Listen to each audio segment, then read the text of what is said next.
Paano sila mag-people power? Hindi naman presidente si Inday Sara Duterte, no? Nakakatawa naman yan. Pero malinaw, matapos ang 16 days, wala pa silang napapakitang kahit anong pagkakasala ni Inday Sara or kahit anong pagtataksil sa tiwala ng taong bayan.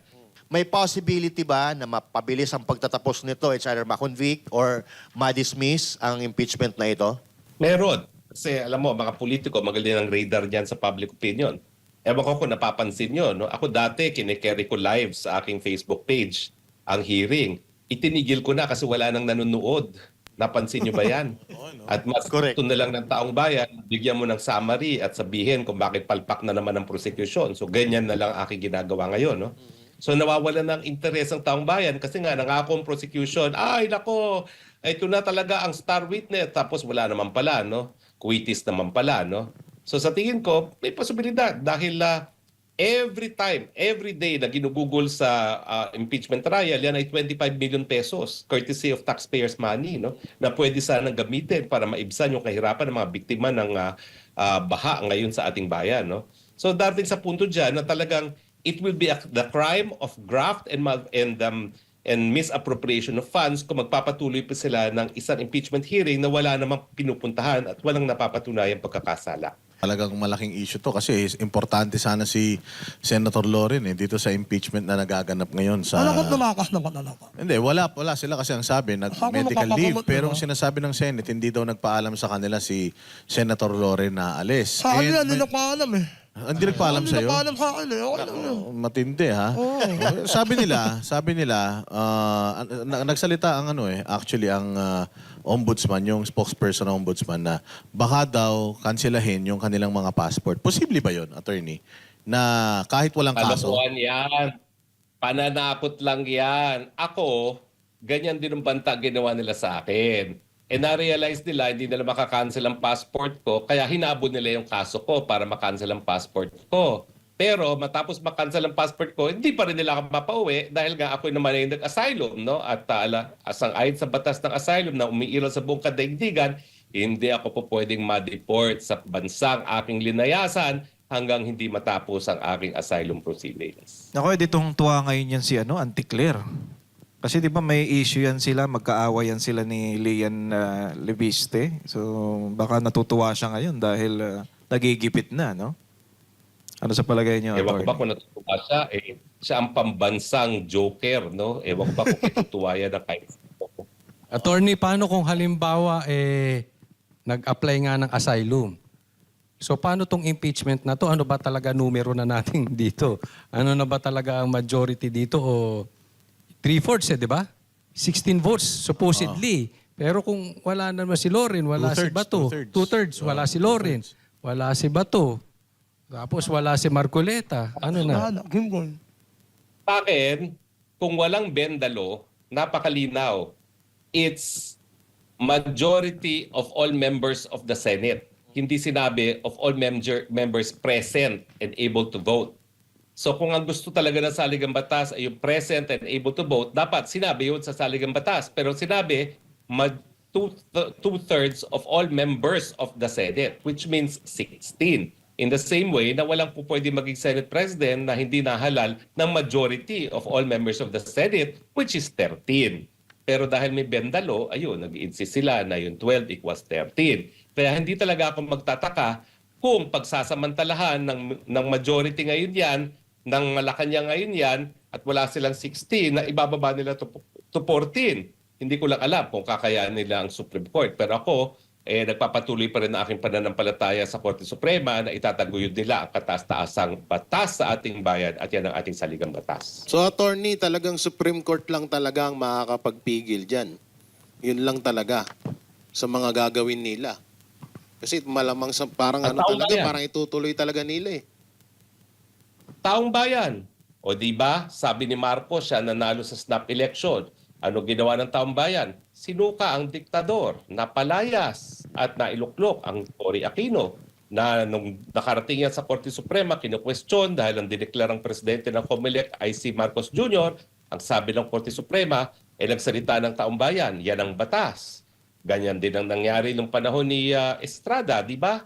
O hindi binuksan ng second envelope, Walang napakitang pagkakasala kay Erap Estrada pero napilitang umalis sa Erap Estrada dahil naghimutok ang mamamayang Pilipino.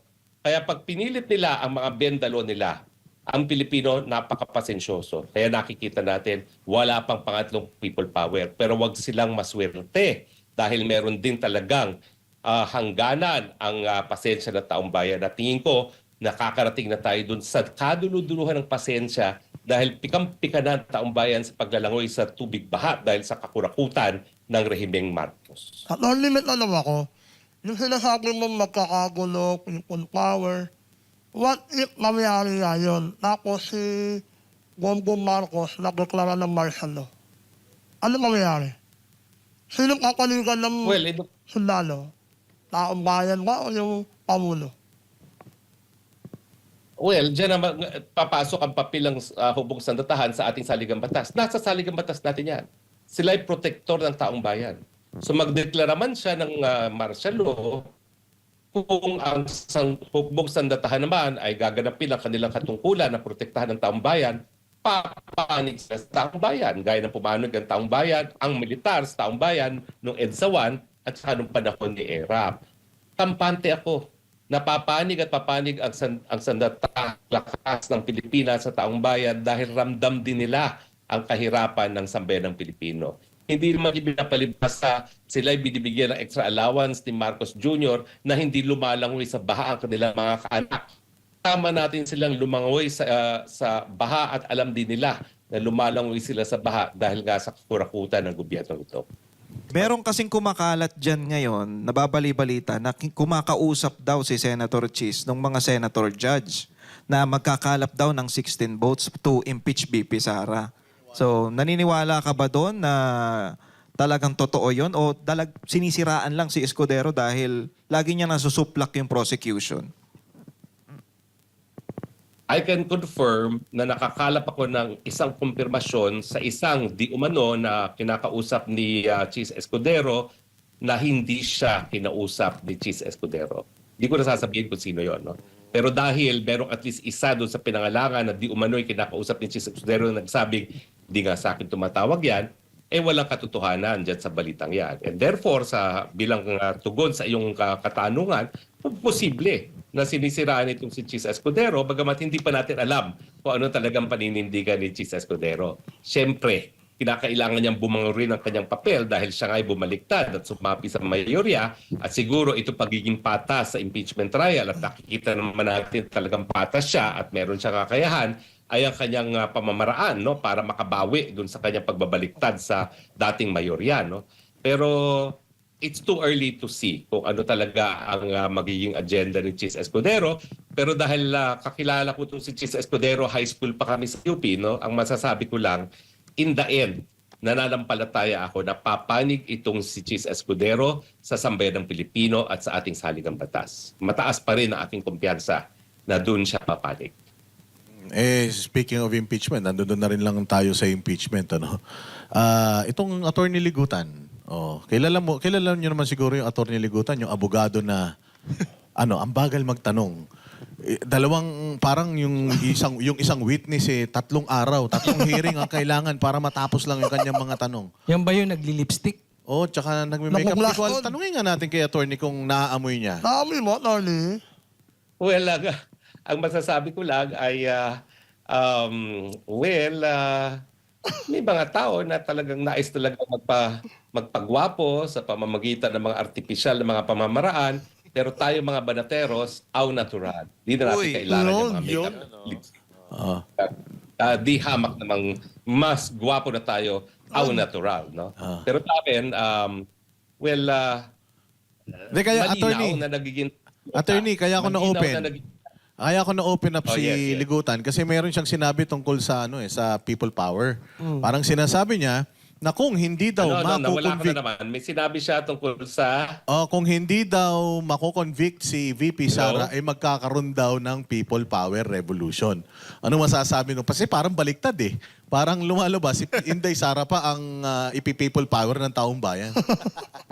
Baligtad talaga siya. Well, in the first place, paano sila mag-people power? Hindi naman presidente si Inday Sara Duterte. No? Nakakatawa naman yan.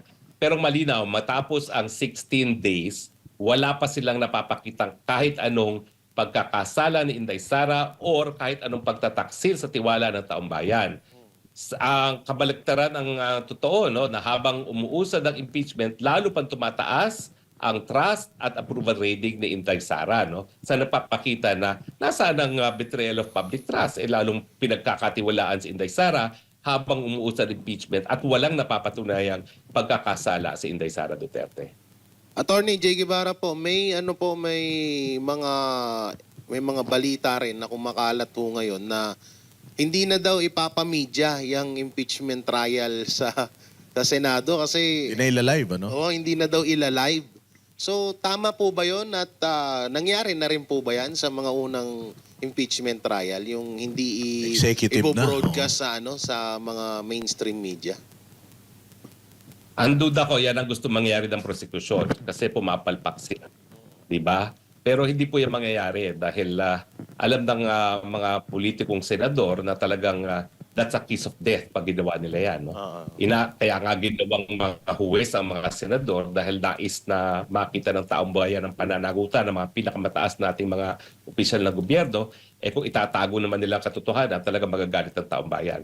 Pero kung ako nasa prosecution, ayaw ko ng publicity dahil lumalabas talaga ang kanilang kapalpakan at yung talagang walang kahit anong ebidensyang mailabas laban kay Inday Sara Duterte. Attorney, no?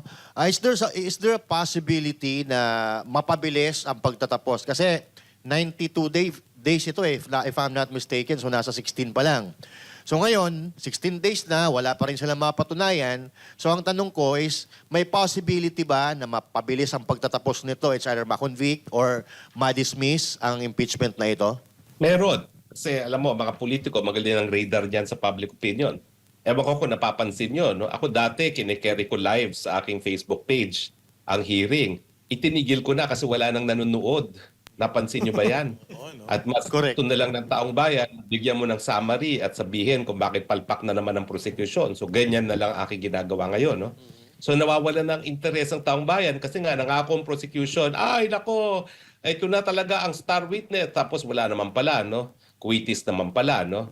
So sa tingin ko, may posibilidad dahil every time, every day na ginugugol sa impeachment trial, yan ay 25 million pesos courtesy of taxpayers' money, no? Na pwede sanang gamitin para maibsan yung kahirapan ng mga biktima ng baha ngayon sa ating bayan, no?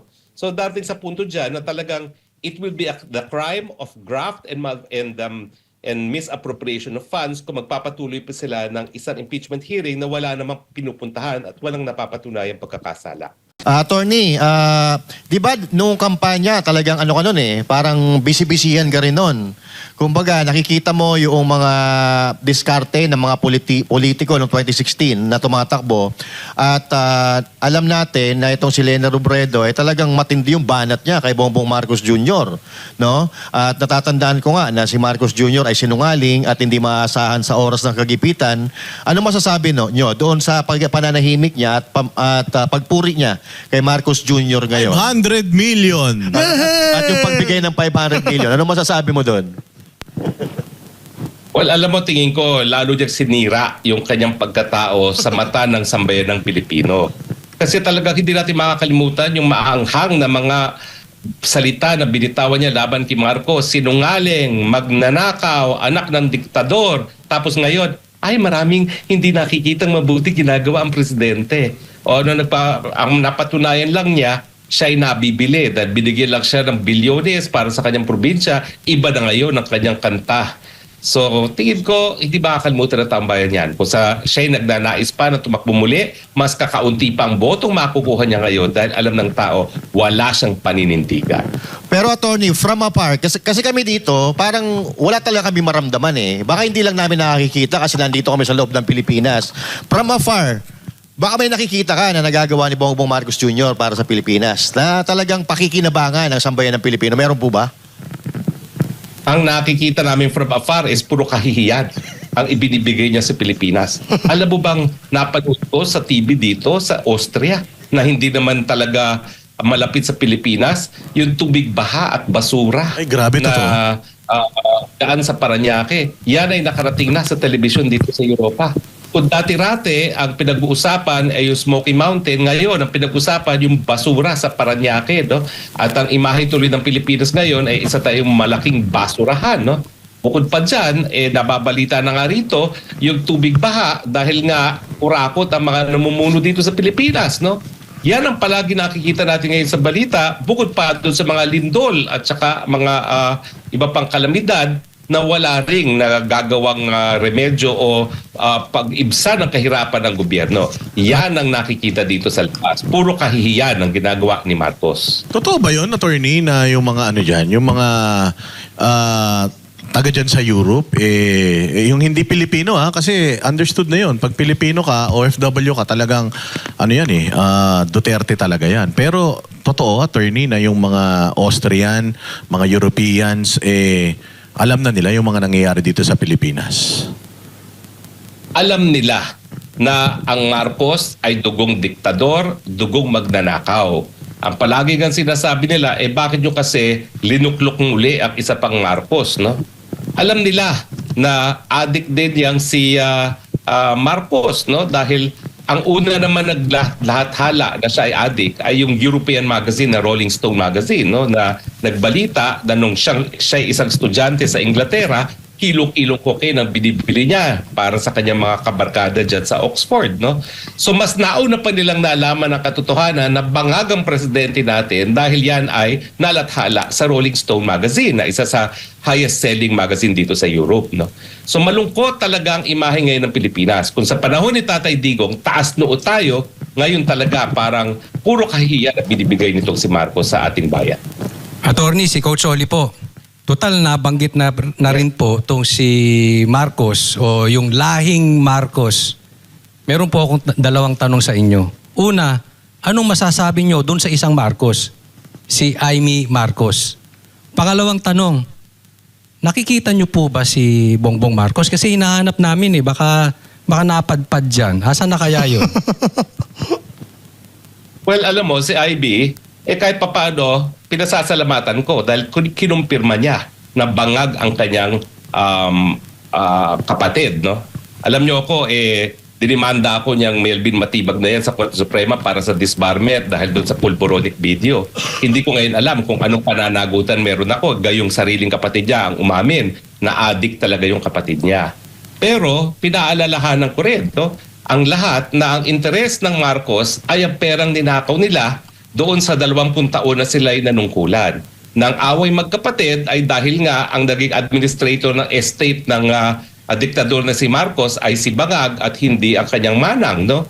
So wag nating isipin na palibasa parang kakampi na natin ang kanyang kapatid na walang interes ang mga Marcos. Kahit sinong Marcos ang interes nila, yung pera na ninakaw na nais pa rin nilang hawakan, no? Dahil marami pa rin hindi tayo nababawi, no? At pangalawa, nasaan si Bangag, sana tuluyang mawala na siya. Huwag na siya magpakita muli. Please lang. Speaking of estate tax, kasi nabanggit naman ni Attorney Harry Roque yung estate tax. Kasi kamakailan meron siyang parang forum at tinanong yun sa kanya yung kanyang estate tax na parang lumalabas to 200 billion na 203 billion na yung estate tax niya. At ang sinabi niya dahil daw busy siya sa pagiging presidente, medyo napabayaan daw niya yun. Anong masasabi mo doon, Attorney Harry, na hinahabol nila si Inday Sara sa 125 million na 70 million lang yung hindi pa naliliquidate, hindi pa naman na napatunayan na ninakaw yun, nililiquidate nga. Itong presidente natin, merong ganyang kalaking utang, hindi lang sa, hindi sa Bombay, hindi sa Incheck. Yung utang na yan sa bayang Pilipinas, Attorney, 203 billion. At masipag daw siya, kaya nakalimutan niya na asikasuhin. Alam mo, kaya nga balik ang kriminalidad sa ating lipunan ngayon. Kaya nagkakaroon tayo ng barilan sa mga eskwelahan. Dahil nga po, ang ating pinakamataas na opisyalis ng bayan, ang Pangulo mismo, unang-una, Bangag, pinatunayan na yung kanyang kapatid. Pangalawa, siya mismo ang lumalabag sa batas. Ganong ang katungkulan niya ay ipatupad ang batas. Sino ngayon ang susunod sa batas kung alam ng tao na nagdodroga ang presidente? Sinong susunod sa batas ngayon? Alam ng tao, magnanakaw ang presidente at hindi nagbabayad ng tamang buwis. Paano niya hahabulin ng mga mamamayan na magbayad ng tamang buwis? Alam niya, alam nating lahat na 200 billion ang hindi niya binabayaran in estate taxes. Ang leader, para sundan ng taong bayan, dapat maging mabuting leader. He must lead by example. Kung gusto niya tayo ay maging law-abiding, siya mismo dapat maging law-abiding. Attorney, si paring RJ po ito.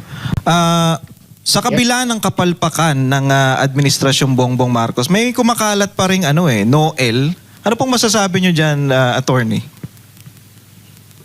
Tunay na nakakabahala yan. Kasi ang dugong Marcos talaga, dugong diktador. At saka meron talaga silang hindi lang addiction sa kwarta, yung klepto ba? Yung klepto na tinatawag, talagang hindi maiwasan na maging magnanakaw. Meron din talaga silang yung tendency na manatili at maghangad na manatili panghabang buhay sa kapangyarihan. Di pa sila nakontento dun sa 20 anyos na panunungkulan ng kanyang diktador na ama. Gusto nilang ulitin at gusto nilang mas mahaba pa sa 20 anyos. No? At gusto nga nilang ilipat pa ang kapangyarihan sa kanilang mga kaanak, no? Gaya ni Charis. No? So sa tingin ko, yung Noel, yan po talaga ay realidad. Kapag hindi nila natanggal si VP Sara, pag hindi nila na-prevent ang pagtatakbo ni VP Sara, dahil alam naman natin na kahit sinong patakbuhin nila, hindi sila mananalo kay VP Sara, talagang sila ay tutuloy sa Noel. Dahil ang ayaw nila mawala sa kapangyarihan at lalong ayaw nila na makabalik ang mga Duterte sa kapangyarihan. So yan po ay realidad at yan po sa tingin ko ay sadyang mangyayari kung hindi magtagumpay ang impeachment. Attorney, naalala ko nung election, 2022 election, binabanata na namin yan, estate tax na yan eh. Kasi sinasabi namin, pag pinanalo nyo si Bongbong Marcos, hindi na mababayaran yan. Makakalimutan na yan. Kaya alalang-alalo ko yan eh. Itong 203 billion, ito ay sabi, final and executory. Ngayon, alam naman natin, attorney, gumagana ang bend the law. Just in case, baluktutin nila ang batas ngayon. Sa 2028 ba, pagka maayos na yung nakaupo, pwede pa rin ba talagang balikan itong estate tax? Kasi ang laking tutulong nito sa taong bayan. Alam niyo po, talagang dalawa lang ang sigurado sa mundong ito. Ang kamatayan at ang pagbabayad ng buwis. Kapag makaupo ang isang matuwid na presidente, pati underwear ni Bongbong Marcos hahabulin. Pambayad na kanilang binayarang mga buwis. Kaya nga lang, ewan ko lang kung merong tatanggap sa underwear na yan. No? So, pero itaga nyo yan sa bato. Kinakailangan patunayan natin na mapaparusahan ng mga nagkakasala at dapat mauna yung pamilyang Marcos. Yan ang ating pagkakamali. Nung sinuka natin ang diktador na ama niya, hindi natin sila kinulong. Bagamat meron talagang conviction ng kanilang ina, no? Na hanggang ngayon ay hindi pa nakukulong dahil nakaapela pa yan. No? Yan po talaga ang kamalian natin. Dahil akala nila they can get away with anything and everything. Kaya ayun, sa part 2 ng Marcos, talagang sobra-sobra ng pagnanakaw, sobra-sobra talaga ang lantarang kriminalidad. Katulad nung sinabi nyo kanina, attorney, yung mapatungkol sa paglipat sa kamag-anak nila. May posibilidad, pwede ba o nasa konstitusyon ba na ibaba or ibahin nila yung batas para lang makaupo yung halimbawa katulad niya ni Charis, siyempre nasa 30 years old pa lang yan. So may mga balita noon na ibababa nila yung edad para makatakbo ng presidente yang si Sandro.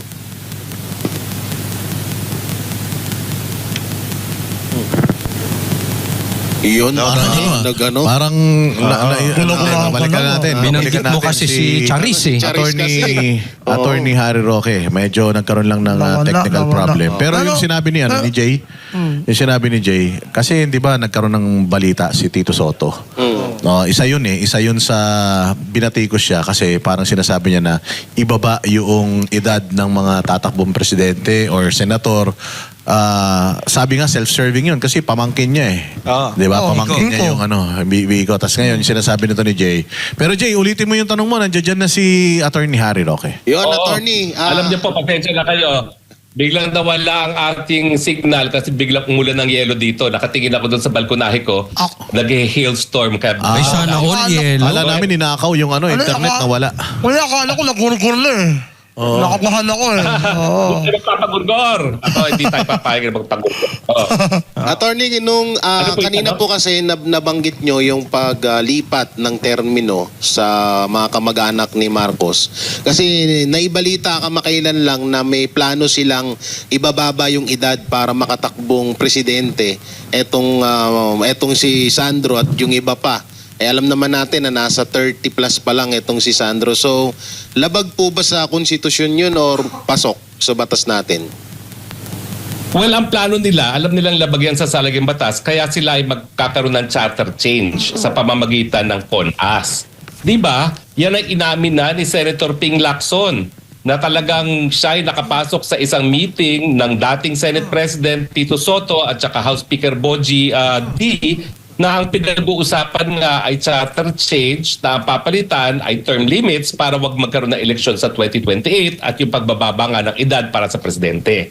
So nakasulat na po yan sa script. Hindi po yan imposible. Yan ay gagawin talaga nila pag hindi nila natanggal si BP Sara bilang isang kandidato sa pamamagitan ng impeachment at pagsasampa ng mga katong kriminal laban kay BP Sara. So ibig sabihin, attorney, may posibilidad yung mga bali-balita na magtatandem or tatakbo ito si Sandro at si Vico Soto.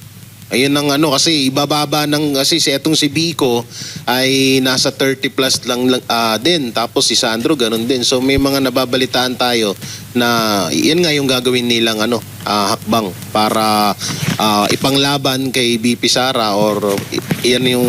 Kasi wala no? Wala silang... wala tulpo, wala. Laglag. Tulpo, yung tulpo. Tabang Wala na. Oh. Tapos itong Wala si na, no? Lenny, Wala wala na din. Si Erwin Tulpo, mas lalo na. Wala na. Galit na galit ang mga Bisaya sa kanya kay Erwin Tulpo dahil parang minamak niya na yung isang Bisaya na testigo diyan or tumayo sa witness stand diyan sa impeachment. Sinabi niya na ba't hindi hindi ba marunong magtagalog, Bisaya? So parang nagalit yung mga Bisaya na mga kababayan natin, no. So malamang sa alamang wala na tong pag-asa. Last niya na yan. Last niya na yan. Walang, Jay Guevara, walang parang nakikitang papalit o ikakandidato. Si Kaya Risa, gusto nila wala yung mga din. bata. Si Risa, wala din. Ay, wala na yon si Risa. Baka, sabi nga, di ba? 00001 na yun no? Baka ma'am niya yung konting miyembro ng kanyang kamatayan black baka hindi pa siya manalo ron, no? Pero gaya na sinabi kumpirmado na naman yan. Yan ang pag-uusap na ng dating Senate President at ng current House Speaker. At kung babasahin yung saligang batas, ang kinakailangan lamang para mag-convene ng Congress jointly para maging isang Constituent Assembly ay ang concurrent call ng House Speaker at ng Senate President. Kaya nga, nagpumilit sila na 12-13 at hinalal itong Win Gatchalian na Senate President. Dahil kapag kinakailangan na mag-convene ng Kongreso as CONAS, ang tatawag lang yan ay yung Senate President at Speaker na tinitigala ang Malacanang. Wala pong butuhan dyan pag sila'y nag-convene as CONAS. Yan ay deklarasyon lamang jointly ng Speaker at ng Senate President.